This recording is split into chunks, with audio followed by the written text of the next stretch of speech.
Welcome to Tirupati Shri Prajna YouTube channel.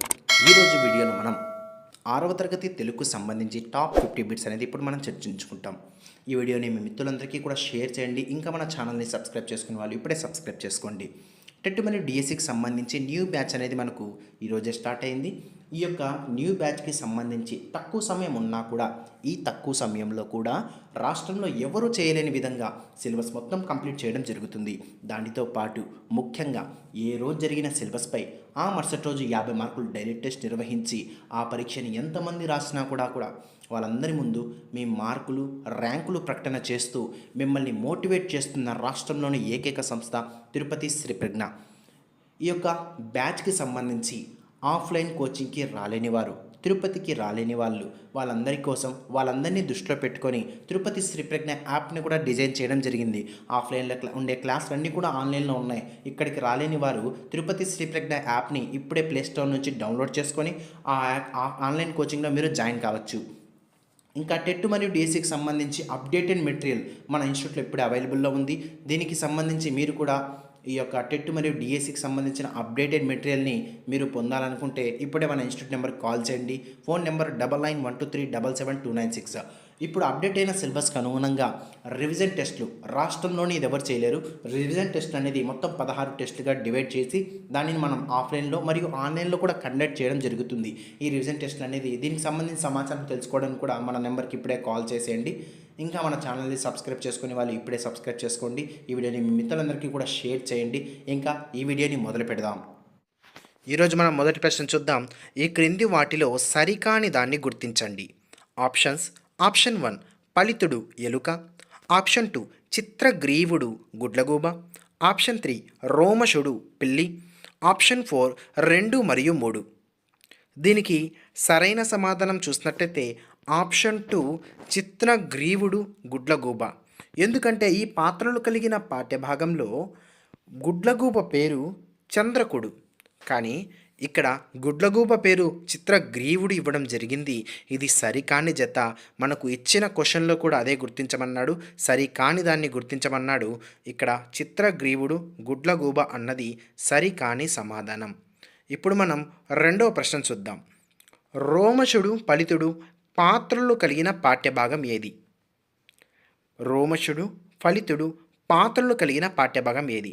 Option 1 సమయస్ఫూర్తి, option 2 తృప్తి, option 3 మా కొద్దీ తెల్లదొరతనం, ఆప్షన్ 4 అమ్మఒడి. రోమశుడు మరియు ఫలితుడు పాత్రలు కలిగిన పాఠ్యభాగం చూసినట్లయితే ఆప్షన్ 1 సమయస్ఫూర్తి అని చెప్పవచ్చు. మూడో ప్రశ్న చూద్దాం.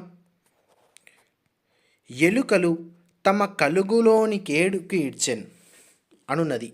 ప్రశ్న మరొకసారి. ఎలుకలు తమ కలుగులోని కేనుగుని ఇడ్చెన్ అనున్నది. ఆప్షన్ 1 జాతీయం, ఆప్షన్ 2 సామెత, ఆప్షన్ 3 పొడుపు కథ, ఆప్షన్ 4 సమస్యాపూరణం. దీనికి సరైన సమాధానం చూసినట్టయితే ఇది ఒక సమస్యాపూరణం. ఇది ఒక సమస్యాపూరణం. మనం నాలుగో ప్రశ్న చూద్దాం. సమయస్ఫూర్తి పాఠమునకు మూలమేది? ప్రశ్న మరొకసారి. సమయస్ఫూర్తి పాఠమునకు మూలమేది?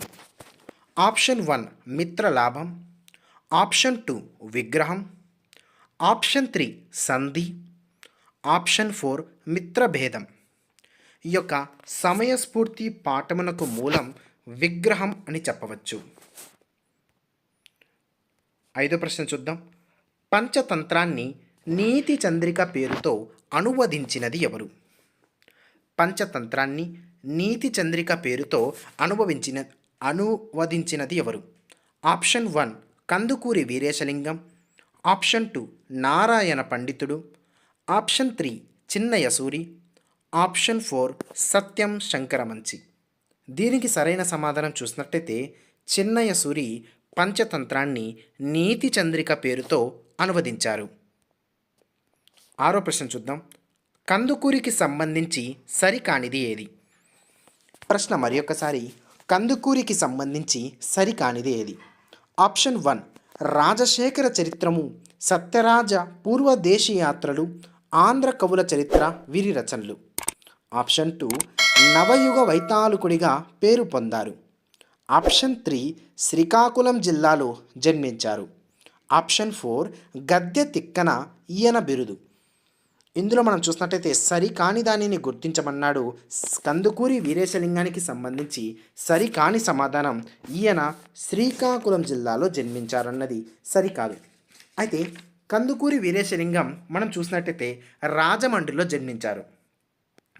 ఈ యొక్క కందుకూరి వీరేశలింగం గారు పంచతంత్ర కథల్లోని విగ్రహం అనే భాగం నుంచి ఈ యొక్క సమయస్ఫూర్తి అనే పాఠ్యభాగం అనేది మనకు రావడం జరిగింది.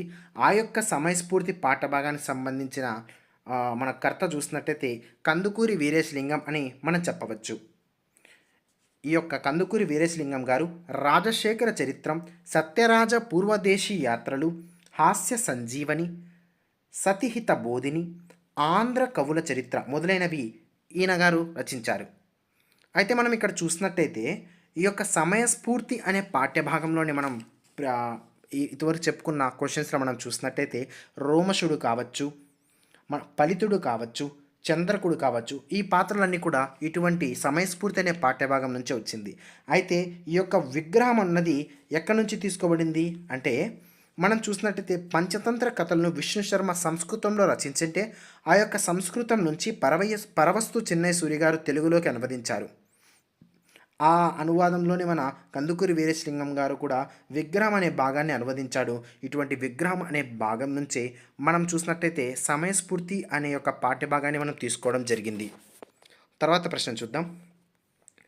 గరిమెళ్ళ సత్యనారాయణకి సంబంధించి సరికానిది.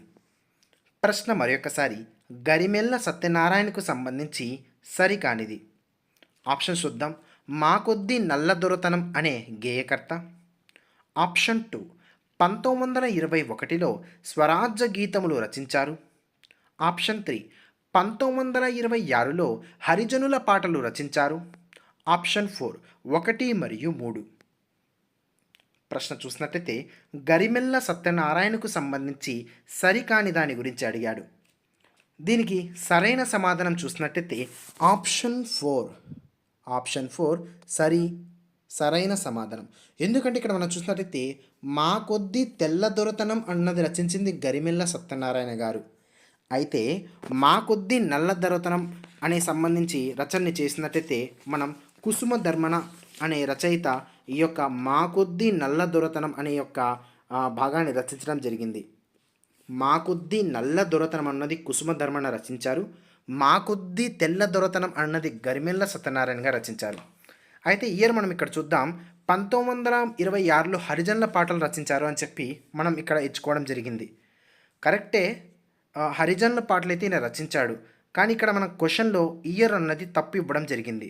దీనికి సరైన సమాధానం చూసినట్టయితే 1923లో ఈయన హరిజనుల పాటలను రచించడం జరిగింది. 1921లో స్వరాజ్య గీతములు రచించారు. 1923లో హరిజన పాటలను ఈయన రచించడం జరిగింది. 1926లో గరిమెళ్ళ సత్యనారాయణ గారు ఖండ కావ్యాలు, భక్తి గీతాలు, బాల గీతాలు మొదలైనవి రచించడం జరిగింది. ఇక్కడ మనం సరైన సమాధానం చూసినట్టయితే సంబంధించి సరి కానిది అడిగాడు కాబట్టి ఆప్షన్ 4 1 మరియు 3 అని చెప్పవచ్చు. 8వ ప్రశ్నకి వెళ్దాం. దేశభక్తి కవితలను రాసి జైలు శిక్ష అనుభవించిన మొదటి వారు ఎవరు? ప్రశ్న మరొకసారి, దేశభక్తి కవితలను రాసి జైలు శిక్ష అనుభవించిన మొదటివారు. Option 1 Kandukuri Veeresalingam. Option 2 Garimella Satyanarayana. Option 3 Satyam Sankaramanchi. Option 4 Sri Sri. ఇక్కడ మనం చూసినట్టయితే గరిమెళ్ళ సత్యనారాయణ గారు దేశభక్తికి సంబంధించిన ఆ యొక్క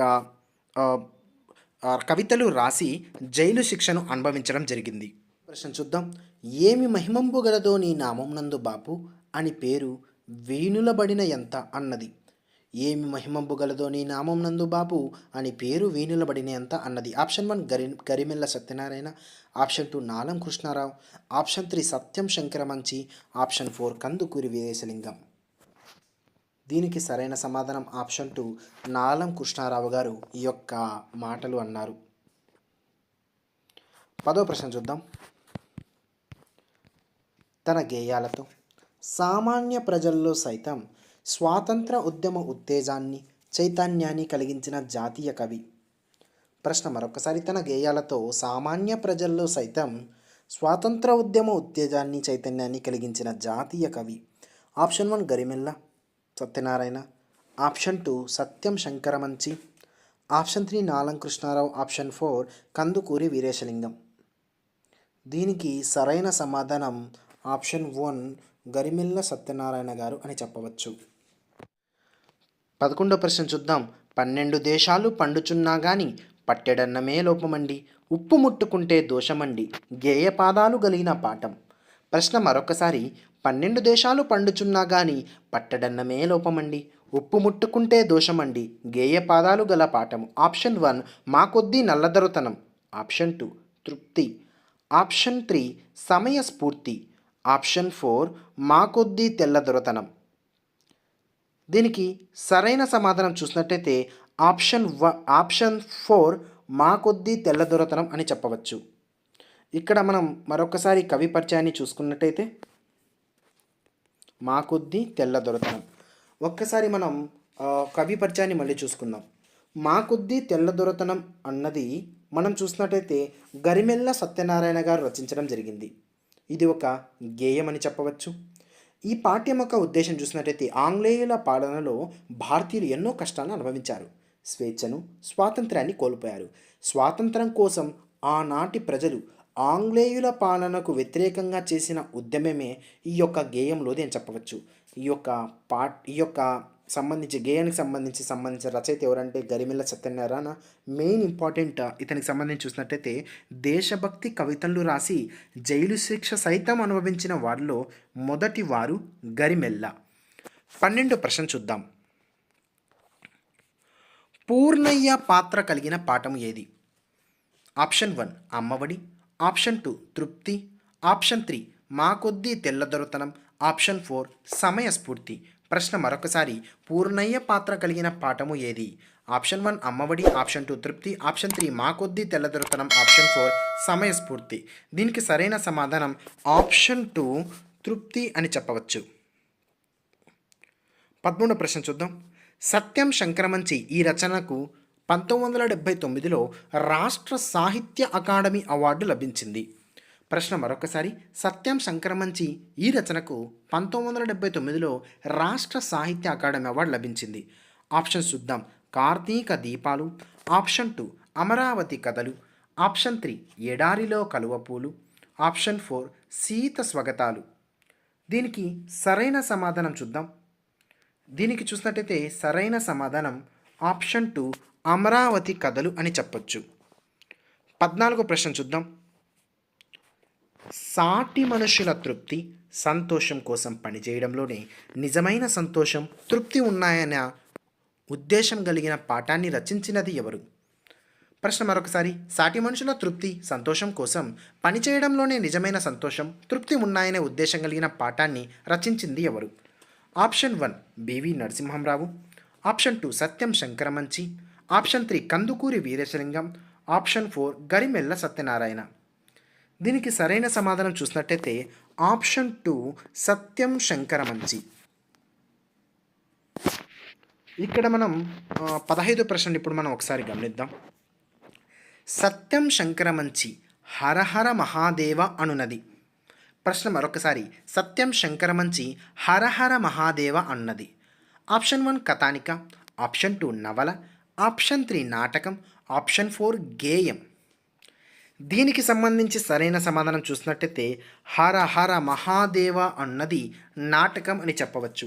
సత్యం శంకరమంచి రచనలు చూద్దాం.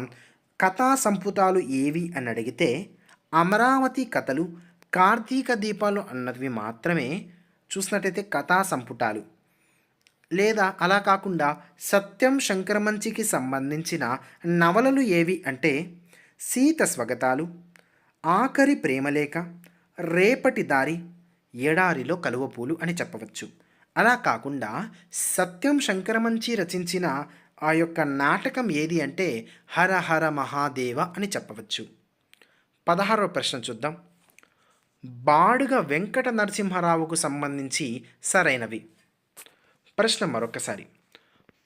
బాడుగ వెంకట నరసింహారావుకు సంబంధించి సరైనవి. ఆప్షన్ 1 బాలబంధుగా ప్రసిద్ధులు. ఆప్షన్ 2 అనార్కలి నరసింహారావుగా ఖ్యాతి గడించారు. ఆప్షన్ 3 బాల సాహిత్యాన్ని ఉద్యమ స్ఫూర్తితో వ్యాప్తి చేయడం తన జీవిత ధ్యేయంగా పెట్టుకున్నారు. ఆప్షన్ 4 1923లో హరిజనుల పాటలు రచించారు. దీనికి సరైన సమాధానం చూద్దాం.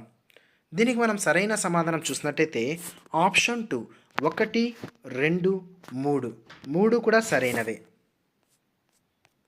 ఇక్కడ మనం గమనించినట్టయితే బాడుగ వెంకట నరసింహారావు గారు బాలబంధులుగా ప్రసిద్ధులు. అనార్కలి నరసింహారావుగా కూడా ఖ్యాతి గడించారు. బాల సాహిత్యాన్ని ఉద్యమ స్ఫూర్తితో వ్యాప్తి చేయడం తన జీవిత ధ్యేయంగా పెట్టుకున్నారు. ఇక్కడ ఆప్షన్ 4 అన్నది బాడుగ వెంకట నరసింహారావుకి సంబంధించి సరికానిది. మనం ఇక్కడ చూసినట్టయితే 1923లో హరిజనుల పాటలు రచించింది ఎవరంటే మనం ఇందాకే చెప్పుకున్నాం. దీనికి సంబంధించి సరైన సమాధానం గరిమెల్ల సత్యనారాయణ. సంబంధించి బాడుగ వెంకట నరసింహారావుకి సంబంధించి సరైనవి అంటే ఆప్షన్ 1 అండ్ 2 అండ్ 3 అని చెప్తాం. ఒకవేళ గరిమెల్ల సత్యనారాయణకి సంబంధించి ఏంటంటే ఇక్కడ మనం చూసుకున్నట్టు ఇది ఇక్కడ చూద్దాం. ఈ యొక్క 4th ఆప్షన్ మాత్రమే గరిమెల్ల సత్యనారాయణకి సంబంధించినది. మిగతావన్నీ కూడా బాడుగ వెంకట నరసింహారావుకి సంబంధించినవి అని చెప్పవచ్చు. 17వ ప్రశ్న చూద్దాం. ఈ కింది వాటిలో బివి నరసింహారావు అంటే బాడుగ వెంకట నరసింహారావుకు సంబంధించిన రచన కానిదేది? Option 1 Aavu Harishchandra. Option 2 Anarkali. Option 3 బూతువాణి. ఆప్షన్ 4 చిన్నారి లోకం.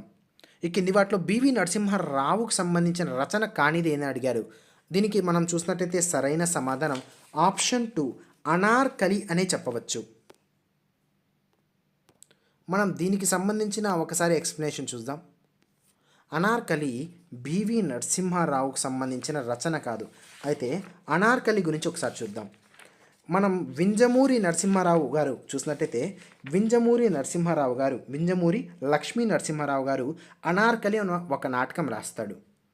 ఆ అనార్కలి నాటకంలో అనార్కలి పాత్రను ధరించి అనార్కలి నరసింహారావుగా మన బాడుగ వెంకట నరసింహారావు గారు ఖ్యాతి గడించారు. కానీ ఈయన అనార్కలి అనే రచన రాయలేదు. ఒకవేళ అనార్కలి అనే నాటకాన్ని రచించింది ఎవరంటే వింజమూరి లక్ష్మీ నరసింహారావు. అలా కాకుండా అనార్కలి నరసింహారావు అంటే ఎవరంటే బాడుగ వెంకట నరసింహారావు. ఎందుకు అనార్కలి నరసింహారావుగా ఆయన మారారు అంటే వింజమూరి లక్ష్మీ నరసింహారావు గారు రచించిన అనార్కలి నాటకంలో అనార్కలి పాత్రను ధరించారు కాబట్టే అనార్కలి నరసింహారావుగా బివి నరసింహారావు గారు ఖ్యాతి గడించారు. కానీ ఇది ఆయన రచన కాదు. ఇప్పుడు మనం 18వ ప్రశ్న చూద్దాం. క్రింది శతక కవులు వారి కాలానుసారం సరైన క్రమం ఏమిది? ప్రశ్న మరొకసారి. కింది శతక కవుల వారి కాలానుసారం సరైన క్రమం ఏది? మీరు ఒకసారి గుర్తిస్తూ ఉండండి. నేను వీరికి సంబంధించి కాలాలు మీకు ఒకసారి తెలియజేస్తాను. చూద్దాం. మనం నార్ల చిరంజీవి నుంచి మనం ఇప్పుడు మొదలు పెడదాం. నార్ల చిరంజీవి 20వ శతాబ్దానికి చెందినవాడు. అలా కాకుండా మనం ఆ తర్వాత చూసినట్టయితే మారద వెంకయ్య 16వ శతాబ్దానికి చెందినవాడు. కంచర్ల గోపన్న 17వ శతాబ్దానికి చెందినవాడు. ఆ తర్వాత మనం చూసినట్టయితే మా పోతులూరి వీరబ్రహ్మేంద్రం గారు 17వ శతాబ్దానికి చెందినవారు. కరుణశ్రీ 20వ శతాబ్దానికి చెందినవారు. ఓకే, మనం ఇక్కడున్న ఆప్షన్ సంబంధించి వాళ్ళ యొక్క కాలానికి సంబంధించి సరైన సమాధానం చెప్పుకున్నాం. ఇప్పుడు మనం ఆర్డర్ ప్రకారం చూద్దాం. దీనికి సరైన సమాధానం ఆప్షన్ 3 మారద వెంకయ్య. ఎలా చూద్దాం. మారద వెంకయ్య గారు 16వ శతాబ్దానికి చెందినవారు. పోతులూరి వీరబ్రహ్మేంద్రం గారు 17వ శతాబ్దానికి చెందినవారు. కరుణశ్రీ గారు మనం చూసినట్టయితే 20వ శతాబ్దానికి సంబంధించిన వారు. అలా మనం చూసినట్టయితే దీనికి సంబంధించిన సరైన సమాధానం ఆప్షన్ 3 అని చెప్పవచ్చు. ఇప్పుడు మనం 17వ ప్రశ్న చూద్దాం. శతకాలకు సంబంధించి సరైనవి ఏమిటి? ఆప్షన్ 1 శతకాలు ముక్తకాలు. ఆప్షన్ 2 మకుట నియమానుసారం శతక కవి ఏ పద్య ఛందస్సును ఎన్నుకుంటాడో అదే ఛందస్సులో అన్ని పద్యాలు రాయాలి. ఆప్షన్ 3 శతకంలో 100 నుండి 108 పద్యాల వరకు ఉండవచ్చు. ఆప్షన్ 4 తెలుగు పూలు శతకకర్త కరుణశ్రీ. దీనికి సంబంధించి సరైన సమాధానం చూసినట్టయితే ఆప్షన్ 1 మాత్రమే సరైన సమాధానం. 1 మరియు 2 మరియు 3 ఈ 3 కూడా సరైన సమాధానం. ఆప్షన్ 4 తప్పు. ఎందుకంటే మనం చూసినట్టయితే నార్ల చిరంజీవి గారి శతకమే తెలుగు పూలు. అయితే కరుణశ్రీ శతకం ఏది అంటే తెలుగు బాల. తెలుగు బాల శతకం ఎవరంటే కరుణశ్రీ. తెలుగు పూల శతకం ఎవరంటే నార్ల చిరంజీవి. కాబట్టి మనము శతకాలకు సంబంధించి సరైనవి అంటే ఆప్షన్ 1 అంటే 1, 2, 3 సరైనవి. మనం ఒకసారి శతకాలకు సంబంధించి ఇన్ఫర్మేషన్ చూసినట్టయితే శతకం అంటే 100 పద్యాల రచన. 108 కూడా ఉండవచ్చు. శతక పద్యాల చివరన మకుటం ఉంటుంది. ఇందులో పద్యాలు ముక్తకాలుగా ఉంటాయి. అంటే ఏ పద్యానికి ఆ పద్యం స్వతంత్ర భావం కలిగి ఉంటుంది. మకుటం ఉండడం వల్ల గుర్తుపెట్టుకోండి, మకుటం ఉండడం వల్ల శతక కవి ఏ పద్య ఛందస్సును ఎన్నుకుంటాడో అదే ఛందస్సులో అన్ని పద్యాలు రాయవలసి వస్తుంది. ఓకేనా. ఇప్పుడు మనం 20 ప్రశ్నకి వెళ్దాం. దేవదత్తుడు, తులసీదాసు, త్యాగరాజు మొదలైన పద్య కావ్యాలు రాసినది ఎవరు? దేవదత్తుడు, తులసీదాసు, త్యాగరాజు మొదలైన పద్య కావ్యాలను రాసినది ఎవరు? ఆప్షన్ 1 పైడిమర్రి వెంకట సుబ్బారావు. ఆప్షన్ 2 శంకరంబాడి సుందరంచారి.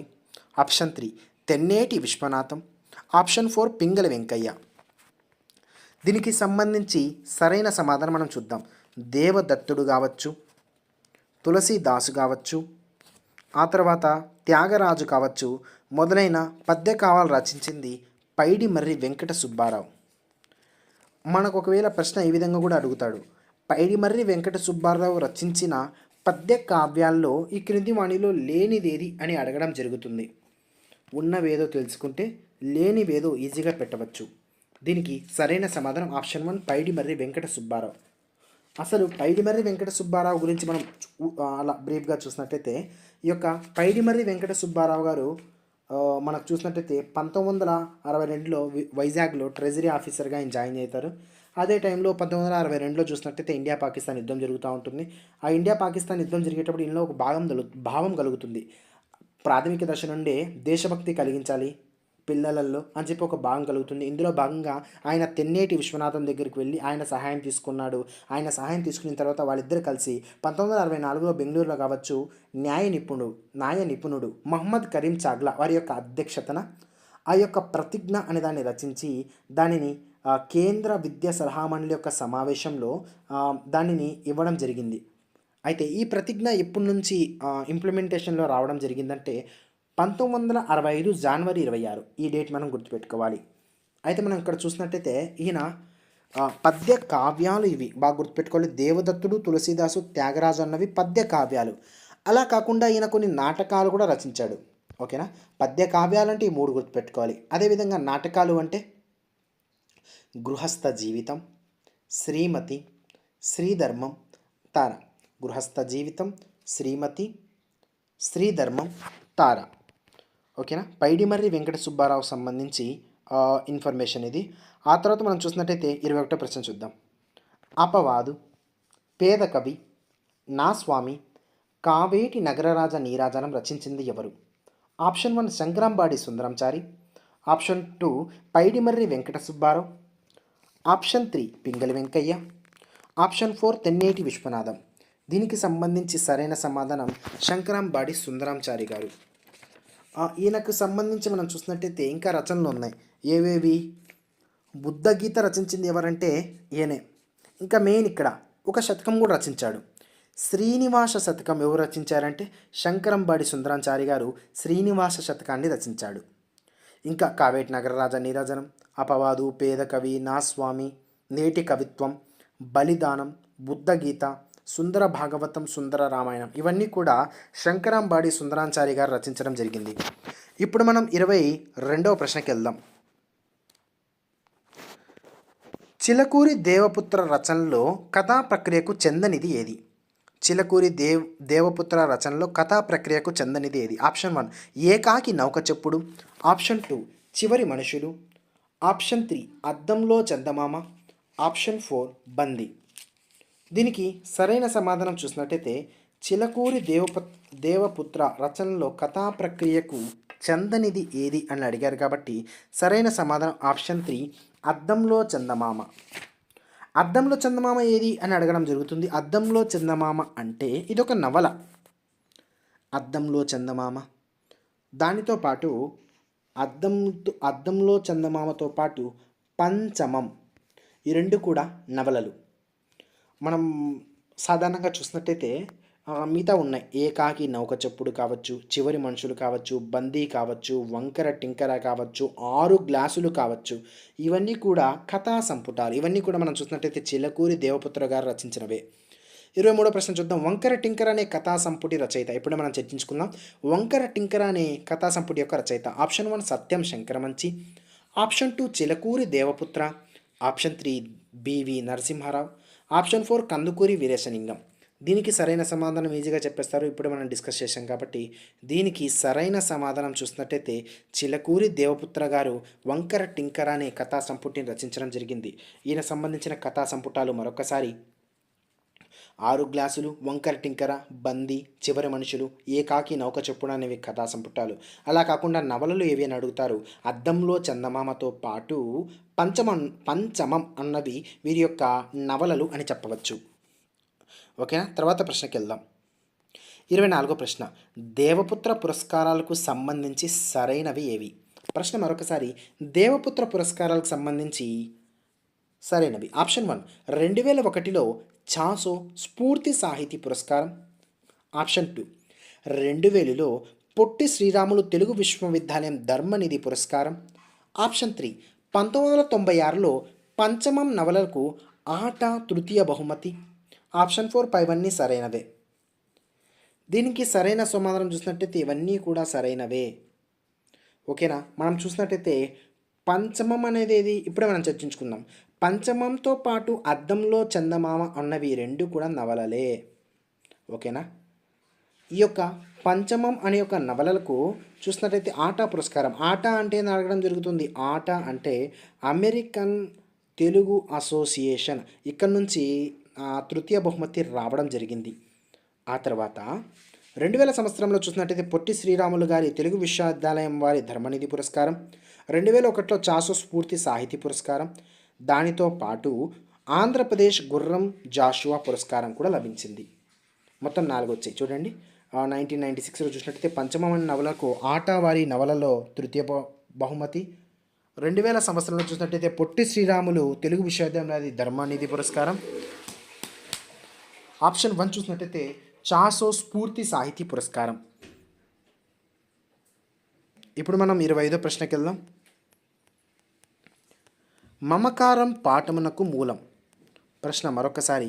మమకారం పాఠమునకు మూలం. ఆప్షన్ 1 6 గ్లాసులు, ఆప్షన్ 2 ఏకాకి నౌక చెప్పుడు, ఆప్షన్ 3 పంచమం, ఆప్షన్ 4 అద్దంలో చందమామ. మమకారం అనే పాఠమునకు మూలమేది? ఆప్షన్ 1 6 గ్లాసులు, ఆప్షన్ 2 ఏకాకి నౌక చెప్పుడు, ఆప్షన్ 3 పంచమం, ఆప్షన్ 4 అద్దంలో చందమామ.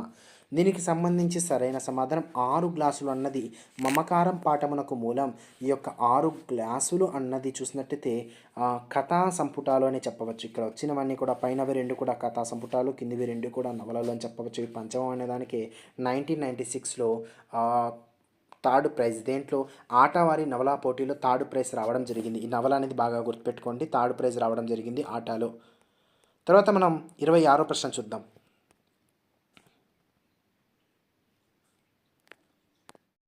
26వ ప్రశ్న. రావూరి భరద్వాజకు సంబంధించి సరికానిది ఏది? ప్రశ్న మరొకసారి. రావూరి భరద్వాజకు సంబంధించి సరికానిది ఏది? ఆప్షన్ 1 ఈయనది గుంటూరు జిల్లా, ఆప్షన్ 2 ఈయన తొలి కథ జలప్రలయం, ఆప్షన్ 3 37 కథా సంపుటాలు, 43 పిల్లల కథలు, 17 నవలలు రచించాడు, ఆప్షన్ 4 ఉడతమ్మ ఉపదేశం, కీలుగుర్రం అన్నవి పిల్లల కథలు. దీనికి మనం ఇక్కడ చూసినట్టయితే సరైన సమాధానం చూసినట్టయితే ఈయన తొలి కథ జలప్రలయం కాదు. సరి కానిది అడిగాడు కాబట్టి ఆప్షన్ 2 మనం ఎన్నుకోవాలి. అయితే ఈయన రచించిన తొలి కథ ఏది? విమల అన్నది రావూరి భరద్వాజకు సంబంధించిన తొలి కథ కాబట్టి ఆప్షన్ 2 సరైనది కాదు. మనం ఇక్కడ చూసినట్టయితే ఉడతమ్మ ఉపదేశం మరియు కీలుగురం అన్నవి పిల్లల కథలు, అలా కాకుండా కథా సంపుటాలు ఏవి అని అడగడం జరుగుతుంది. మొత్తం 37 కథా సంపుటాలు రచించాడు కదా. 37 కథా సంపుటాలు ఏవి? అపరిచితులు, కథాసాగరం అన్నవి 37 కథా సంపుటాలు. 43 పిల్లల కథలు అన్నారు కదా, అందులో మనకు 2 ఇచ్చాడు, ఉడతమ్మ ఉపదేశం, కీలుగుర్రం. 17 నవలలు చెప్పారు కదా, ఏవి 17 నవలలు? వాటిలో కొన్ని 2 ఇచ్చాడు. కరిమిరింగిన వెలగపండు, కరిమ్రెంగిన వెలగపండుతో పాటు జల ప్రళయం, ఈ 2 కూడా ఈయనకు సంబంధించిన నవలలు. ఇక మనం చూసినట్టయితే 27 ప్రశ్నకి వెళ్దాం. రావూరి భరద్వాజ పురస్కారాల్లో లేనిది ఏది? ప్రశ్న మరొకసారి, రావూరి భరద్వాజ పురస్కారాల్లో లేనిదేది? ఆప్షన్ 1 జ్ఞానపీఠ పురస్కారం, ఆప్షన్ 2 కళాప్రపూర్ణ, ఆప్షన్ 3 కేంద్ర సాహిత్య అకాడమీ పురస్కారం, ఆప్షన్ 4 రాష్ట్ర సాహిత్య అకాడమీ పురస్కారం. దీనికి సరైన సమాధానం చూసినట్టయితే ఆప్షన్ 4 రాష్ట్ర సాహిత్య అకాడమీ పురస్కారం ఈయన గారికి లేదు. ఉన్న అవార్డులు ఏంటివి అంటే కేంద్ర సాహిత్య అకాడమీ అవార్డు ఉంది, కానీ రాష్ట్ర సాహిత్య అకాడమీ అవార్డు లేదు. ఇంకా ఏవేవి ఉన్నాయి? జ్ఞానపీఠ పురస్కారం ఉన్నాయి, కళాప్రపూర్ణ ఉంది, కళారత్న ఉంది, కేంద్ర సాహిత్య అకాడమీ పురస్కారం ఉంది, గోపిచంద్ జాతీయ సాహిత్య పురస్కారం ఉంది, లోక్ నాయక్ ఫౌండేషన్తో పాటు రాజలక్ష్మి ఫౌండేషన్ అవార్డు ఉంది. ఇంకా మనం చూసినట్టయితే సోవియట్ భూమి నెహ్రూ అవార్డు కూడా పురస్కారం కూడా ఈయనకు ఉంది అని చెప్పవచ్చు. 28వ ప్రశ్నకు చూద్దాం. డూడు బసవన్న పాఠమునకు మూలం ఏది? డూడు బసవన్న పాఠమునకు మూలం ఆప్షన్ 1 జలప్రళయం, ఆప్షన్ 2 జీవన సమరం, ఆప్షన్ 3 కథాసాగరం, ఆప్షన్ 4 విమల. డూడు బసవన్న పాఠమునకు మూలం సరైన సమాధానం చూసినట్టయితే జీవన సమరం అనున్నది మనం చూసినట్టయితే డూడు బసవన్న పాఠమునకు మూలం జీవన సమరం. 29వ ప్రశ్నకి వెళ్దాం. రావూరి భరద్వాజ వేదార్థ జీవుల యథార్థ గాథల నవలా పుస్తకం ఏమిటి? ప్రశ్న మరొకసారి, రావూరి భరద్వాజ యథార్థ జీవుల వేదార్థాల పుస్తకం. ఆప్షన్ 1 విమల, ఆప్షన్ 2 ఉడతమ్మ ఉపదేశం, ఆప్షన్ 3 కీలుగుర్రం, ఆప్షన్ 4 జీవన సమరం. మనం ఇక్కడ చూసినట్టయితే రావూరి భరద్వాజకు సంబంధించి యథార్థ జీవుల యథార్థాల పుస్తకం ఏది అంటే ఆప్షన్ 4 జీవన సమరం అని చెప్పవచ్చు. విమల అంటే ఏమిటి? ఇది ఒక కథ, ఈయన రచించిన ఫస్ట్ కథ. ఉడతమ్మ ఉపదేశం ఏది? దాంతోపాటు కీలుగుర్రం, ఈ 2 కూడా మనం చూసినట్టయితే ఉడతమ్మ ఉపదేశం మరియు కీలుగుర్రం ఇది ఒక పిల్లల కథలు. జీవన సమరం నుంచి మనం డూడు బసవన్న అనే యొక్క పాఠ్య భాగం తీసుకోవడం జరిగింది. ఈ యొక్క జీవన సమరం అన్నది రావూరి భరద్వాజ మనం చెప్పడం జరిగింది. జీవన సమరం అనే వేదార్థ జీవుల యథార్థ గాథల పుస్తకం నుంచి తీసుకోబడడం జరిగింది. 30వ ప్రశ్న చూద్దాం. ఉన్నాడు లెస్స రాఘవను నున్నాడుండిదే కపలన్ గుడి యురగతి రావే అన్న మాటలు అన్నది ఎవరు? ఉన్నాడు లెస్స రాఘవను ఉన్నాడుండిదే కపలన్ గుడి యురగతి రానే అన్న మాటలు ఎవరివి? ఆప్షన్ 1 త్రిజట, ఆప్షన్ 2 విభీషణుడు, ఆప్షన్ 3 హనుమంతుడు, ఆప్షన్ 4 రాక్షస స్త్రీలు. దీనికి సరైన సమాధానం చూసినట్టయితే ఆప్షన్ 3 హనుమంతుడు అని చెప్పవచ్చు. దీనికి సంబంధించి భావన చూసినట్టయితే, ఓ సీతమ్మ, శ్రేష్ఠుడైన రాముడు నిన్ను రక్షించడానికి వచ్చాడు.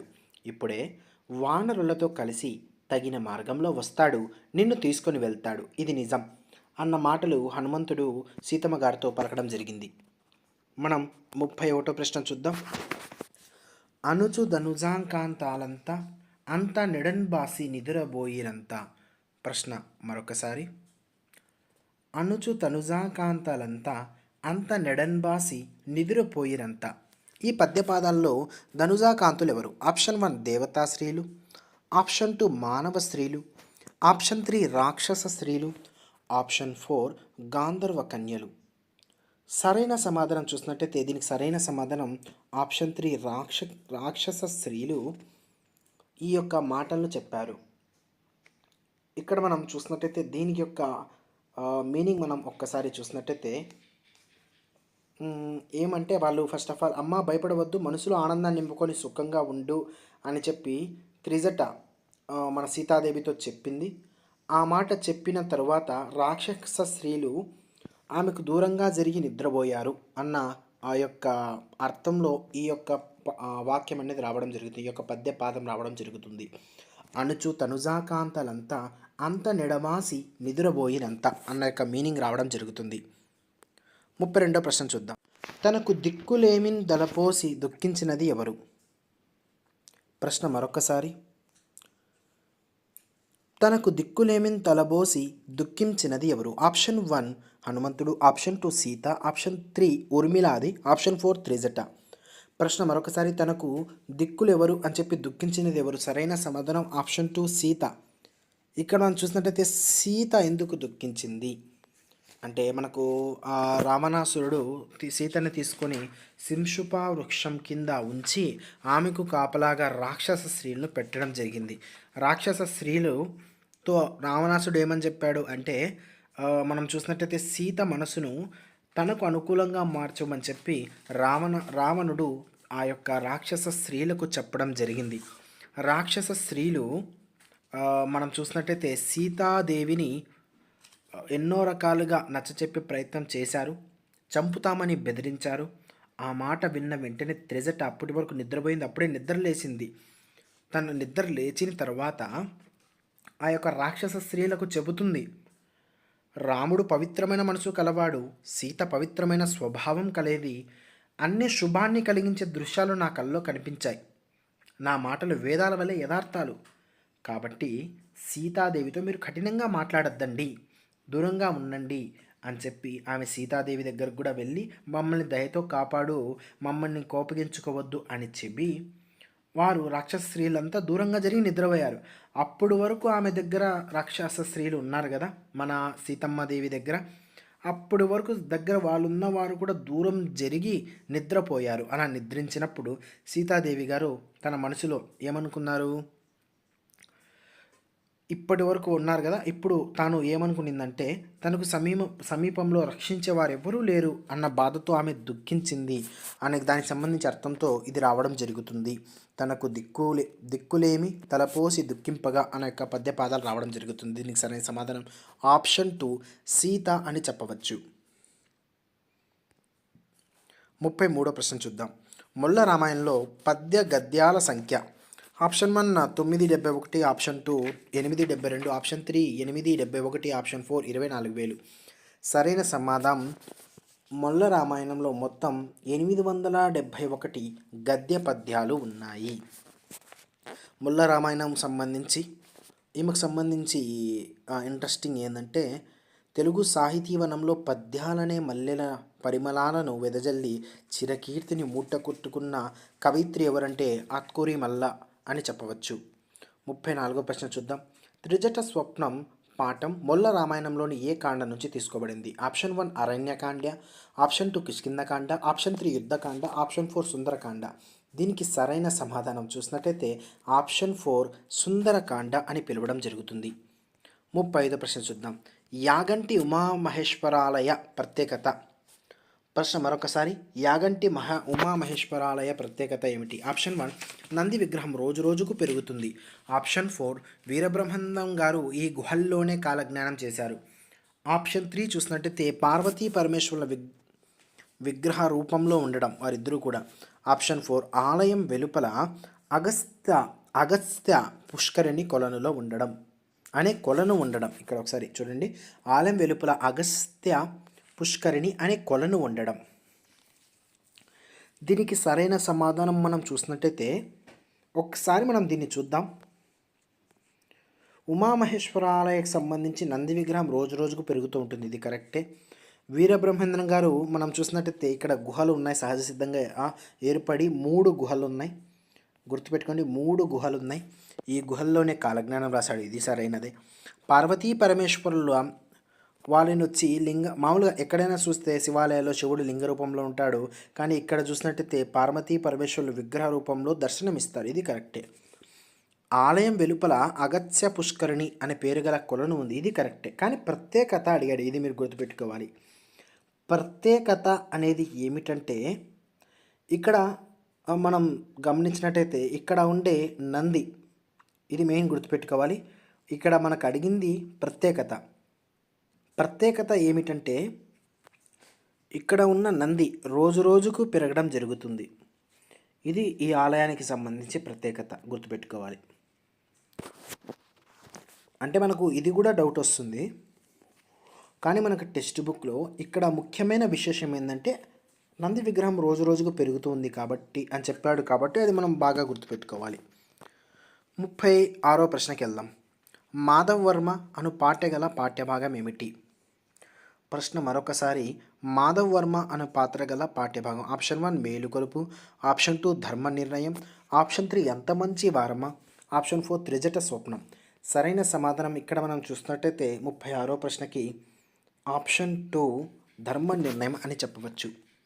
ఎవరి మాధవ్ వర్మ? మాధవ్ వర్మ అంటే మనం చూసినట్టయితే ధర్మ నిర్ణయం అనే పాఠ్యభాగంలో మాధవ్ వర్మ అనే రాజు ఉన్నవాడు.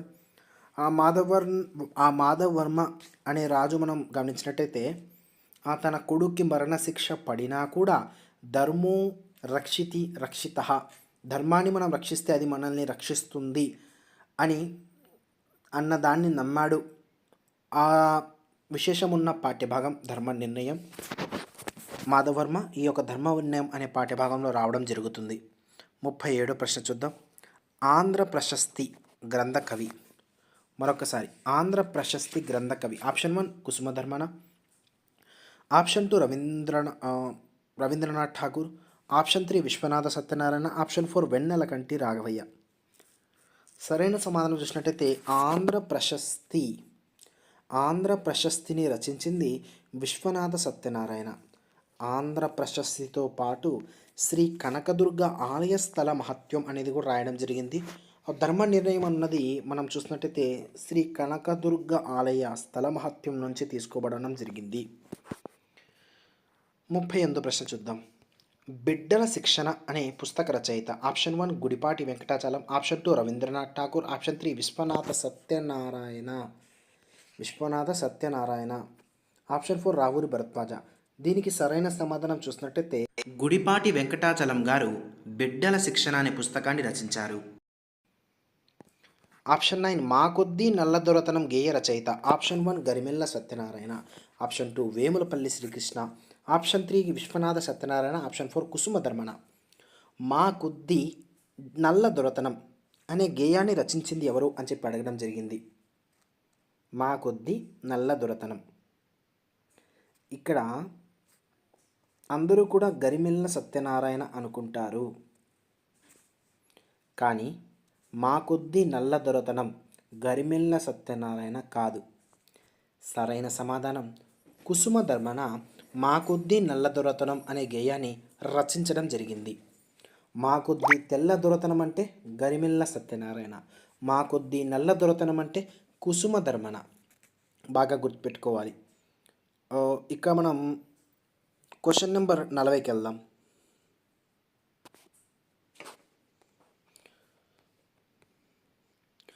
మేలుకొనవయ్య తరుణము మించకుండా జన్మ హక్కులకే పోరు సల్పుమిప్పుడే అన్న పద్యపాదాలు కలిగిన పాఠం.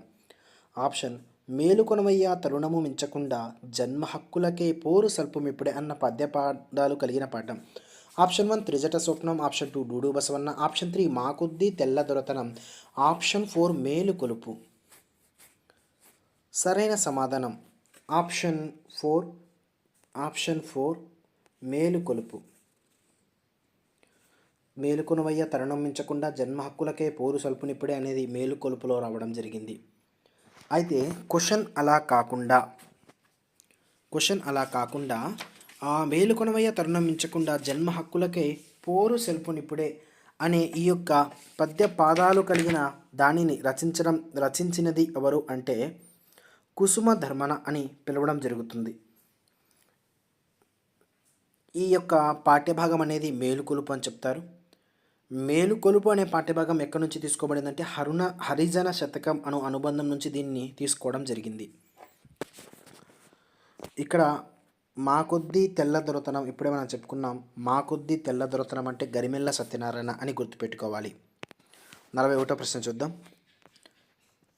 అట్టి సద్గుణ సంఘాత అగ విధూర అన్న పద్యపాదంలో అగము అన్న మాటకు అర్థం ఏమిటి? అట్టి సద్గుణ సంగాత అగవిధుర అన్న పాఠ్యభాగంలో అగము అని అన్న మాటకు అర్థము ఏది? సరైన సమాధానం చూద్దాం. సరైన సమాధానం చూసినట్టయితే అఘము. అఘము అంటే అర్థం పాపము. 42వ ప్రశ్న చూద్దాం. అనార్కలి నరసింహారావు రచనలకు సంబంధించినది ఏది? అనార్కలి, బాలతనం, ఆవు హరిశ్చంద్ర, బూతువాణి. మొదట్లోనే దీనికి సంబంధించిన ఎక్స్ప్లెయిన్ ఇచ్చాం. సంబంధించినది ఎవరిది అంటే అనార్కలి అనేది సంబంధించిన రచన కాదు. బాలతనం, భూతువాణి, ఆవు హరిశ్చంద్ర అనేది అనార్కలి నరసింహారావు సంబంధించిన రచనలు ఇవి. సంబంధించింది అనార్కలి కాదు.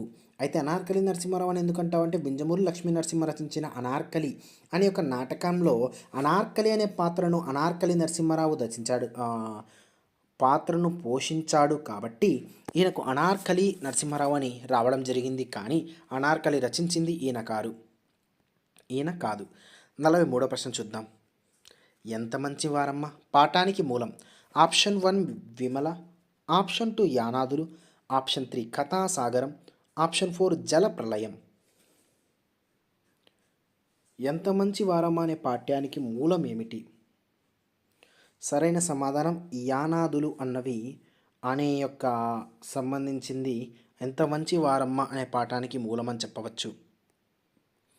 44వ ప్రశ్న. నెల్లూరు గాంధీగా పేరు పొందిన కవి ఎవరు? ఆప్షన్ 1 రావూరి భరద్వాజ, ఆప్షన్ 2 కుసుమ ధర్మన, ఆప్షన్ 3 విశ్వనాథ సత్యనారాయణ, ఆప్షన్ 4 వెన్నెలకంటి రాఘవయ్య. దీనికి సరైన సమాధానం వెన్నెలకంటి రాఘవయ్య అని చెప్పచ్చు. మనం వెన్నెలకంటి రాఘవయ్యకు సంబంధించిన ఇన్ఫర్మేషన్ ఒక్కసారి చూసినట్టయితే వెన్నెలకంటి రాఘవయ్య గారు నెల్లూరు గాంధీగా బాగా ఫేమస్. ఇంకా మనం చూసినట్టయితే ఈయన నెల్లూరు గాంధీగా బాగా పేరు పొందారు. ఈయన స్వాతంత్ర సమరయోధులు. ఇక్కడ మనం చూసినట్టయితే ముఖ్యంగా 1921లో సహాయ నిరాకరణ ఉద్యమం జరిగింది. ఆ యొక్క సహాయ నిరాకరణ యుద్ధంలో పాల్గొని 21 నెలలు జైలు శిక్ష అనుభవించారు. దీనితో పాటు ఇంత చేసినందుకు గాను ఇంకా తనకు సంబంధించి సాహిత్యంలో తనకి చేసిన సేవకు గాను 1973లో ఈయనకు పద్మభూషణ్ అనే అవార్డు కూడా రావడం జరిగింది. పద్మభూషణ్. 45వ ప్రశ్న చూద్దాం. అడవి పూలు రచన ఎవరిది? ఆప్షన్ 1 రావూరి భరద్వాజ, ఆప్షన్ 2 కుసుమ ధర్మన్న కవి, ఆప్షన్ 3 వెన్నెలకంటి రాఘవయ్య, ఆప్షన్ 4 విశ్వనాథ సత్యనారాయణ. అడవి పూలు అన్నది వెన్నెలకంటి రాఘవయ్య గారి రచన. ఇంకా వెన్నెలకంటి రాఘవయ్య రచనలు చూసినట్టయితే తెలుగులో అడవి పూలు, చెంచులు, నాగులు, సంచార జాతులు. మరొకసారి నాగులు, చెంచులు, సంచార జాతులు, అడవి పూలు ఇవి తెలుగులో రాశాడు. తెలుగులో ఇలాంటి 10 పుస్తకాలు రాశాడు. అదేవిధంగా 22 పుస్తకాలు భారతదేశంలో ఆదివాసులు, యానాదులు వంటి 22 పుస్తకాలు రాశాడు. తెలుగులో ఏవేవి రాశాడు? అడవి పూలు, చెంచులు, నాగులు, సంచార జాతులు. 26వ ప్రశ్న చూద్దాం. ఎక్కడ మనసు నిరంతరం వికసించే భావాల్లోకి, కార్యాల్లోకి నడవబడుతుందో ఆ స్వేచ్ఛా స్వర్గానికి తండ్రి నా దేశాన్ని మేల్కొలుపు అన్న వచన కవిత పంక్తులెవరివి? ఎక్కడ మనసు నిరంతరం వికసించే భావాల్లోకి నడవబడుతుందో ఆ స్వేచ్ఛా స్వర్గానికి తండ్రి నా దేశాన్ని మేల్కొలుపు అన్న వచన కవిత పంక్తులేవి? Option 1 Tagore, option 2 Viswanatha Satyanarayana, option 3 Kusuma Dharmana, option 4 Molla. అందరూ దీనికి సరైన సమాధానం ఒకసారి పెట్టండి. ఇక్కడ మనం చూసినట్టయితే అందరూ దీన్ని కన్ఫ్యూజ్ అవుతారు. ఇక్కడ మేల్కొలుపు ఉంది కదా, మేల్కొలుపు కుసుమ ధర్మన కదా రాసింది. సరైన సమాధానం ఇది అనుకుంటారు, కానీ కాదు. ఇక్కడ మనం మొత్తం లైన్స్ చూసినట్టయితే ఈ వాక్యాలు చూసినట్టయితే ఠాగూర్ రచించారు. దీనికి సంబంధించి ఒకసారి మనం ఎక్స్ప్లెనేషన్ చూద్దాం.